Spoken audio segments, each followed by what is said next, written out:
Xiangsheng. What is Xiangsheng?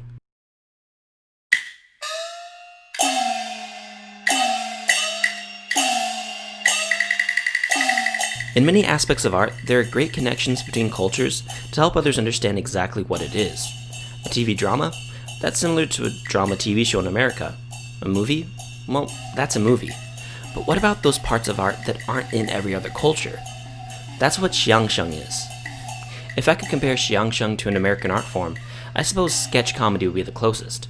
But even then, that isn't what Xiangsheng is. It doesn't often use a large amount of props or settings, it doesn't require a large amount of people, no music is needed, all you need is one person at the least. At this point, you'd think it's closer to stand-up comedy, but that's not simply what it is. So again, what is Xiangsheng?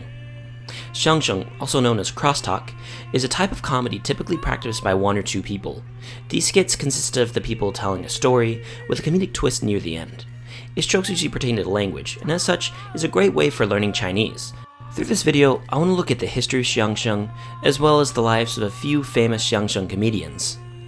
Those being Bolin, Dagang, and Dashan. But beyond that, I want to look at the importance of Xiangsheng to both non-Chinese people and Chinese people. Is there more to Xiangsheng than just comedy? Well, let's find out.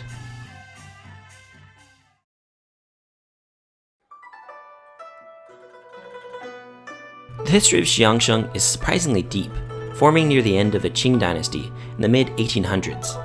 It started as a type of street performance, consisting of several different practices like joke-telling, imitations, banter, and even peking opera. By the 1900s, this practice became common in theaters, but it didn't gain national popularity until the reign of Chairman Mao. As Xiangsheng was a type of comedy generally found in the working class, this gained art form status from the communist government, and was used to promote Mandarin as the official language in the country. After unfortunately being banned by the government during the Cultural Revolution, it managed to gain a resurgence afterwards, paralleled alongside the increased usage of television in the 80s. During this time, Xiangsheng was adopted as a part of the New Year's Gala on CCTV, which inevitably allowed it more fame, which unfortunately didn't stay with it in the 90s. Possibly due to the Tiananmen Square tragedy that occurred, or possibly due to the lack of places to perform it, Xiangsheng declined in popularity. It wasn't until the 2000s that Xiangsheng regained the popularity it had lost through prominent comedians like Dagang. Nowadays, Xiangsheng is still a somewhat popular art form, along with stand-up comedy, and thanks to its basis of telling stories, are even animated online. So that's the history of Xiangsheng. It's surprisingly long and can barely be explained in a few paragraphs. But there are a few great comedians who practice Xiangsheng. I want to take a quick look at them to get a better understanding of the history, as these are some of the most important people of this art form. 喝2两啊，不行啊，2两哪行？怎么办？弄1斤半。哎，喝那么多还行啊？多喝，喝多了我就醉了。那好啊，醉了还好呢。我就是爱看醉鬼。好。Bolin was one of the most famous traditional Xiangsheng artists during the time of the Revolution. A great comparison to make to American culture would be Charlie Chaplin, as he was that famous. Bolin was born in 1917 and was later abandoned by his parents at the age of 4. This was a common practice back in the day, as the rural areas weren't that rich. Eventually, he found his way to Beijing, where at a young age he learned Beijing opera and Xiangsheng in Tiantan. He soon took the path of comedy rather than opera, and studied under Zhu Kuochen, an older Xiangsheng artist. In this time, he was very much underpaid and never really found security until the Reformation. During the Reformation, after the Communist Revolution in 1949, Bolin, alongside many other Xiangsheng artists, were tasked to make Xiangsheng suitable for both the government and the people. Xiangsheng was a popular art form, so such a work was vital for the country. In this time, he and his partner Guo Qiru both reached a level of wealth unlike before. They were recognized as actual workers of the people's art form of Xiangsheng. Of course, this fell apart during the Cultural Revolution. He was one of the many people who were sent to camps for re-education, and doing this caused his family to fall apart, and he to suffer from persecution in the countryside. However, surprisingly, Mao Zedong heard about these troubles and called for Bolin to come to Beijing, as he was his favorite Xiangsheng artist. After the death of his Xiangsheng partner, Bolin continued the practice until his death in 1993. 你出来我弄死你，那就不行了，已经啊。有时候街上你看俩人打架，那个喊得最凶的是胆儿最小的，啊，也不知是学的狼啊，是学的鬼叫啊。Guo Degang is a Xiangsheng artist who gained popularity doing Xiangsheng after the 90s decline. Interesting fact, he was the apprentice of Hou Yawen, the son of Hou Bolin, which is a very surprising coincidence. This comedian was born in 1973 in Tianjin. It was at a very early age of 9 that he began to study Xiangsheng.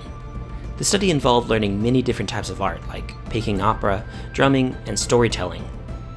At the age of 22, he moved to Beijing, where he worked for tea houses and did many odd jobs to keep himself secure. Eventually, he gained enough money to open a Xiangsheng club in 1996, made for the purpose of bringing back interest in the art form, which had died in popularity at that time. However, it took nearly 10 years for his popularity to actually rise, during 2005. Many people wonder what made him so popular, but some people bring up topics such as his critiques of the Chinese government in his pieces, the use of folk art forms, the discussions and jests of society in contemporary China, and the low humor that he implemented in his comedy. Regardless of what he did or didn't contribute, he became one of the most popular Xiangsheng artists in modern day, and it's thanks to his work that Xiangsheng managed to regain its former glory. 挑出来的呀，哇，就给他挂了。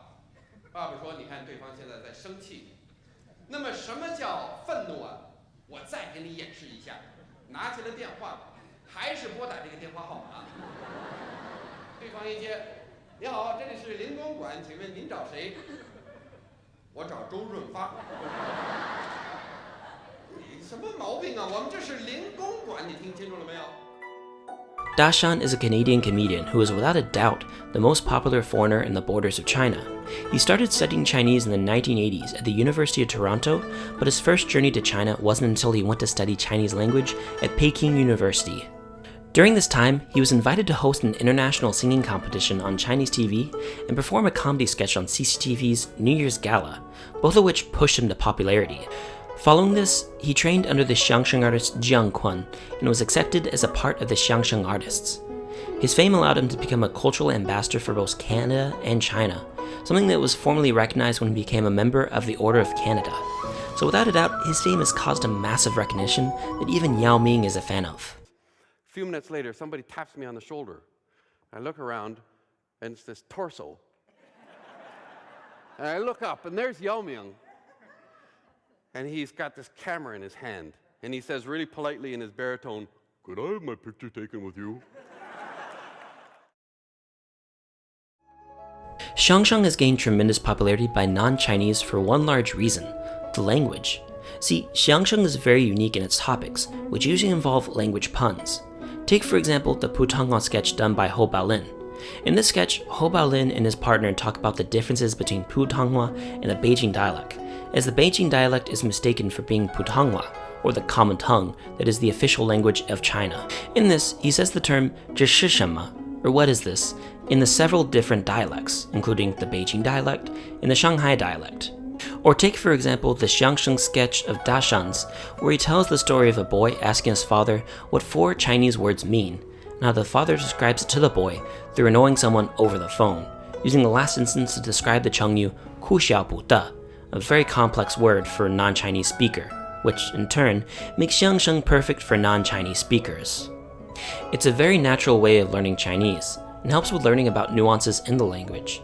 In a way, Xiangsheng uses motion to drill into the performer's head exactly what they're talking about.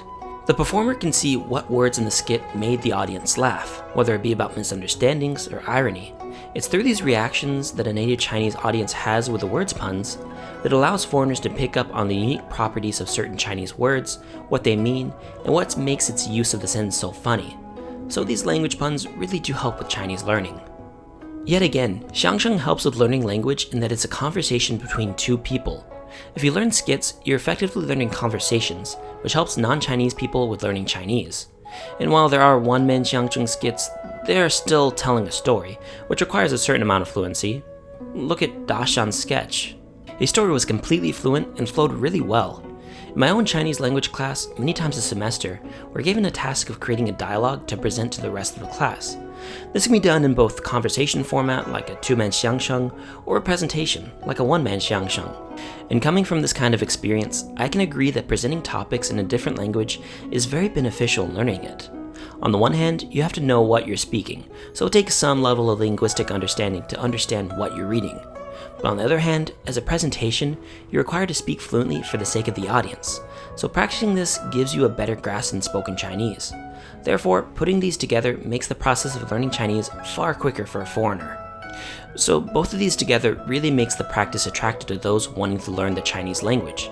If I recall correctly, this type of comedy was what helped Dashan reach Chinese fluency, and for those reasons above, it's obvious to see how he was able to do this. It's a more fluid way to be introduced to the Chinese language, because on the one hand, you are effectively having a conversation, and on the other hand, you are learning about the subtlety of Chinese words and phrases. It can even involve Chengyu, which is very advanced for secondary language learners, but it's very important in everyday Chinese life, like ku xiao bu de, or not knowing whether to laugh or cry. But what is Xiangsheng to Chinese people, not just to the global world? Xiangsheng is important to Chinese speakers not simply because of the language aspect, but because of the riffs it makes on its own culture and the use of folk art forms in its repertoire. Of course, language is involved in this, but it's definitely meant for Chinese people rather than foreigners who want to learn Chinese. That was simply a byproduct of Xiangsheng. As stated above, Ho Baolin's topic on Putonghua represents this riff on culture well. It's very relatable, as almost everyone in China comes from different backgrounds and provinces, which have their own language practices. Do we as Americans have something similar to this? Well, in cross-cultural research, I looked up SNL skits, and one such skit that reminded me of this Xiangsheng cultural topic was The Californians. This is a sketch revolving around a fake soap opera about California people, with very distinct jokes to make fun of California. The characters are very tan, blonde, speak in a comically thick Californian accent, and constantly make reference to the various highways and roads in Los Angeles. Even the quote-unquote doctor is a Californian like the others. But what makes this funny is how this jokes about the stereotypes that Americans perceive of California. This becomes particularly funny to Americans, and allows us to look upon the diversity of our own country. In another way, Xiangsheng does this. Now, while it isn't completely the same comedy like Saturday Night Live, since Xiangsheng is fairly unique, it does focus on the cultural aspect of China, whether it be language or people. It's the differences of the culture and the acknowledgments of the differences that seem to influence the comedy of Xiangsheng. And while it isn't necessarily Xiangsheng, Zhao Benshan's sketch focuses on the cultural aspect of China as well, between the central culture and the peripheral culture, like with yesterday, today, and tomorrow. From the perspective of the youth generation though, Xiangsheng is more than just a style of comedy. Because of its focus on culture, it's a way to connect back to the traditions of China. Xiangsheng implements far more than just storytelling or conversations. It uses Beijing opera, drum song, and many folk arts. It's pretty much a way to represent the folk and peripheral cultures of China that simply aren't represented enough. In this day and age where modernity has taken over, Xiangsheng has provided a breath of fresh air away from contemporary and global culture. Xiangsheng is a way to examine the diversity and complexity of the Chinese culture in the digital age where globalization has unfortunately been dominated by the Western actors of the modern world. So Xiangsheng is indeed comical, but it's an important way for China to retain its traditional culture in post-Mao China.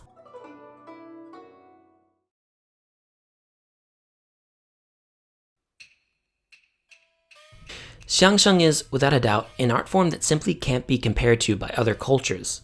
It isn't sketch comedy, and it certainly isn't stand-up comedy. It's its own type of comedy. It uses storytelling and conversations to focus on topics such as culture and language, and as such, has become a very popular comedy form to both Chinese and non-Chinese. Non-Chinese people study Xiangsheng in order to gain fluency due to its focus on language and conversational format. Dashan is one such example of how effective Xiangsheng can be to foreigners. To Chinese people, however, Xiangsheng is a mirror to look at the culture of China as a whole. Xiangsheng looks and laughs at any aspect of Chinese culture, like the differences between provinces, their similarities, history, food, etc. Xiangsheng is, without a doubt, a way for Chinese people to understand their own country better than before. In this day and age where our own ethnic cultures seem to be undermined by globalization, we need something to help us remember where we came from and who we are. And Xiangsheng does that. At the same time Chinese people laugh, they also think. They're reminded of who they are, and in turn, regain a pride often forgotten. and I think that's something that other types of comedy just can't seem to emulate. I'm Joshua Roorda, and thank you for watching.